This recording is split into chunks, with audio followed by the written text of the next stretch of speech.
Hello everyone, welcome back to my channel.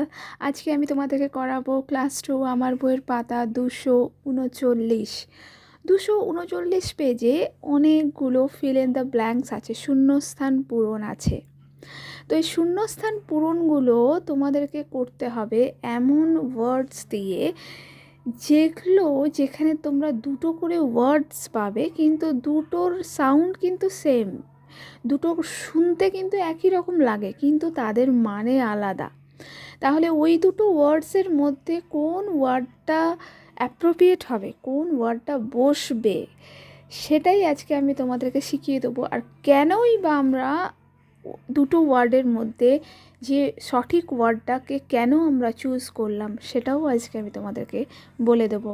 তবে শুরু করার আগে বলে রাখি, তোমরা ভিডিওটা স্কিপ না করে শুরু থেকে শেষ পর্যন্ত দেখার চেষ্টা করো, কারণ মাঝে আমি এমন কিছু বলে থাকি বা এক্সাম্পল দিয়ে বুঝিয়ে থাকি যেটা আমার মনে হয় তোমাদের জন্য খুবই দরকার। আর হ্যাঁ, যারা আমার চ্যানেলে নতুন তারা অবশ্যই চ্যানেলটিকে সাবস্ক্রাইব করে নিও। তাহলে চলো এবার ভিডিওটা শুরু করা যাক। প্রথমেই আছে দেখো, feel in the gaps with correct words. নিচে শূন্যস্থান পূরণগুলো তোমাদেরকে করতে হবে সঠিক শব্দ দিয়ে। কারেক্ট মানে সঠিক, আর ওয়ার্ড মানে হচ্ছে শব্দ, ঠিক আছে। 1 নম্বরে আছে দেখো, I dash slip or slip on the bed. এখানে দেখো ব্র্যাকেটের মধ্যে দুটো ওয়ার্ডস দেওয়া আছে, SLIP স্লিপ আর SLEEP স্লিপ। দুটো ওয়ার্ডকে যখন আমি পড়ছি তখন কিন্তু দুটোর সাউন্ডটা দেখো একই রকম শোনাচ্ছে, স্লিপ স্লিপ, কিন্তু তাদের ওয়ার্ডস দুটোকে তোমরা যদি লক্ষ্য করো দুটোর বানান কিন্তু আলাদা আর দুটোর মানেও আলাদা, ঠিক আছে। তাহলে কি হলো, সাউন্ডটা শুধু সেম কিন্তু তাদের বানানটাও আলাদা আর তাদের মানেটাও আলাদা। এই ধরনের শব্দগুলোকে ইংলিশে বলে হোমোফোনস, ঠিক আছে। এই ধরনের শব্দগুলোকে বলে সমোচ্চারিত শব্দ।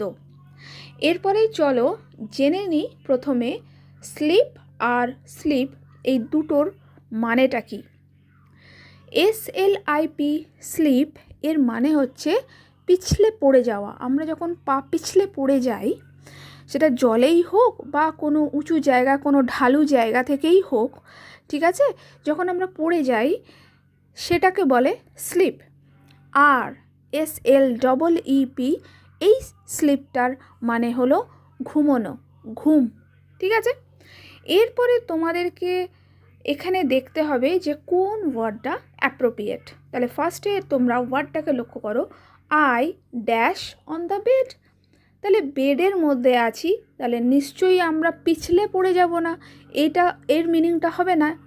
তাহলে আমরা এখানে বেডের মধ্যে কী করি, ঘুমোই। তাহলে কোনটাকে আমরা সিলেক্ট করব, SLEEP, ঠিক আছে। তাহলে SLEEP sleep on the bed, বুঝতে পারলে। নাম্বার 2টা দেখো, please come dash here, HEAR, আরেকটা হচ্ছে HERE। এর মধ্যে কোনটা হবে, দুটোর শুনতে একই কিন্তু বানান আলাদা, মানেও আলাদা। প্রথমে আগে আমরা মানেটা জেনে নিই। HEAR হিয়ার মানে হচ্ছে শোনা, ঠিক আছে। আমরা যে কানে শুনি সেই শোনাটাকে বলে HEAR হিয়ার। আর HERE হেয়ার মানে হচ্ছে এখানে, আমরা বলি না এখানে সেখানে, সেই এখানের ইংলিশটা হলো HERE। তাহলে সেন্টেন্সটা কী আছে, প্লিজ কাম ড্যাশ, তাহলে এখানে কী হবে, প্লিজ কাম হিয়ার, HERE মানে এখানে এসো। তাহলে যেহেতু সেন্টেন্সটা আছে কাম, প্লিজ কাম, তাহলে প্লিজ কাম তো এখানে তো আমরা শোনা এইটার তো কোনো মানে দাঁড়াচ্ছে না HEAR এর, তাই তো। তাই আমাদেরকে সিলেক্ট করতে হবে প্লিজ কাম হিয়ার, এখানে এসো, HERE, বুঝতে পারলে।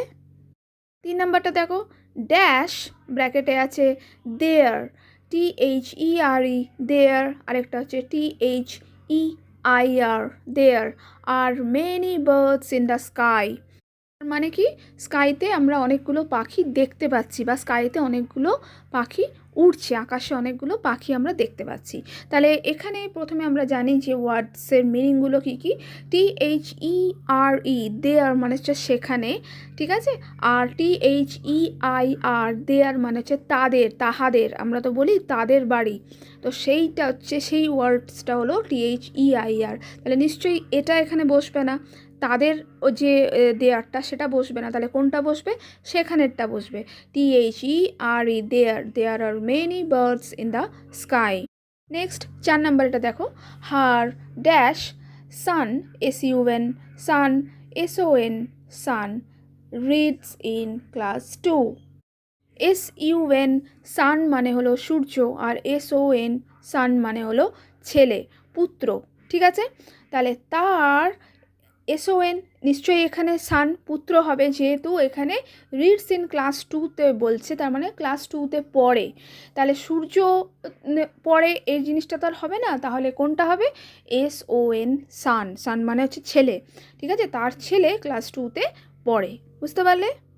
5 নাম্বার এটা দেখো, the floor is dash wet WET wet or WAIT wait. WET wet মানে হচ্ছে ভেজা, ভিজে থাকা, ঠিক আছে। আমার জামাটা যদি ভেজা হয় তাহলে সেটাকে আমরা ওয়েট বলবো, ওয়েট ক্লোথস, ঠিক আছে। আর WAIT ওয়েট মানে হচ্ছে অপেক্ষা করা, ঠিক আছে, আমার জন্য একটু অপেক্ষা করো, প্লিজ ওয়েট ফর মি, ঠিক আছে। তাহলে যেহেতু ফ্লোরের কথা বলা হচ্ছে, তাহলে নিশ্চয়ই এখানে অপেক্ষা করার ওয়েটটা হবে না, তাহলে কোন ওয়েটটা হবে, যে যার মিনিং হচ্ছে ভেজা, তার মানে কি, ফ্লোর মানে হচ্ছে মেঝে, মেঝেটা হচ্ছে যে গিয়ে ভিজে আছে, ঠিক আছে, ভিজে গেছে। The floor is wet WET wet, ঠিক আছে। নেক্সট আছে, look at the picture, fill in the gaps with the given words. নিচের ছবিগুলো দেখো, লুক অ্যাট দ্য পিকচার মানে হচ্ছে যে গিয়ে ছবিগুলোর দিকে দেখো, ফিল ইন দ্য গ্যাপস শূন্যস্থানগুলো পূরণ করো, উইথ দ্য গিভেন ওয়ার্ডস নিচে যে শব্দগুলো দেওয়া আছে, নিচে যে ওয়ার্ডসগুলো দেওয়া আছে সেইগুলো দিয়েই তোমাদেরকে শুধু কিন্তু ফিল ইন দ্য গ্যাপগুলো করতে হবে, ঠিক আছে। প্রথমে ওয়ার্ডসগুলো দেখো, সুইম, ওয়াক, ফ্লাই। সুইম মানে হচ্ছে সাঁতার কাটা, ওয়াক মানে হচ্ছে হাঁটা, আর ফ্লাই মানে হচ্ছে ওড়া। এরপরে যে পিকচারটার সাথে যে ওয়ার্ডটা মিল খুঁজে পাবে সেই ওয়ার্ডটা তোমাদেরকে কিন্তু শূন্যস্থানে লিখতে হবে। প্রথমের পিকচারটা দেখো, একটা পাখির ছবি আছে, তাহলে পাখি সুইম মানে সাঁতারও কাটতে পারে, কিছু কিছু পাখি সাঁতার কাটতে পারে। ওয়াক, হ্যাঁ পাখি তো হেঁটেও যায়, সেটাও হতে পারে। আর পাখি তো ফ্লাই মানে উড়তে তো পারেই।